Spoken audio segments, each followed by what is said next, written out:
من خودم شخصا پروگرامیستم و استیو جوبز البته نشناسم. برای اینکه استیو جوبز چونکه چقدر که ما معلومات داریم بسیار پروگرام روی کامپیوتر رو کشف کرده است و تلفن های بنامه آیفون و دیگر تلفن های دیگر رو کشف کرده است.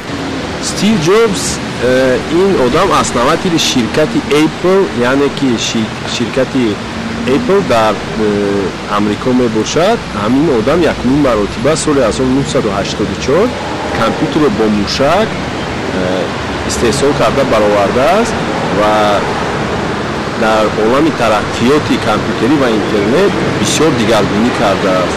مثلا با یاری همون آدم میخواد устройствоهای آیفون، آیپد، کامپیوترهای مکینتوش اپل استحصال کرده شده است. بله ما در دوره آیفون شوندگی هستیم. کمپانی آمریکایی شرکت تی کامپیوتر استحصال میکنند. اکی ولی کنار نیست استفاده نبودیم. نه ما یادم شدم. درباره کمپانی اپل. نه نمیدونم. نمیدونم موشا میدونم. مغازه ما کشفیزادهای استیو جوبز هست. یکی از آنها آیپد می باشد که نوتبوک و ماوس‌های موشک‌های با روی کامپیوتر استفاده می‌بردگی چیزها دارد. درباره اپل شنیدگی هستم لیکن درباره وی اساسگذاری وی قدر معلومات ندارم. استیو جوبز که آیفون و آیفون را کشف نموده است و آن را دینا در تلفات زیاد در جهان است که دینا استیو جوبز از دنیا گذشت.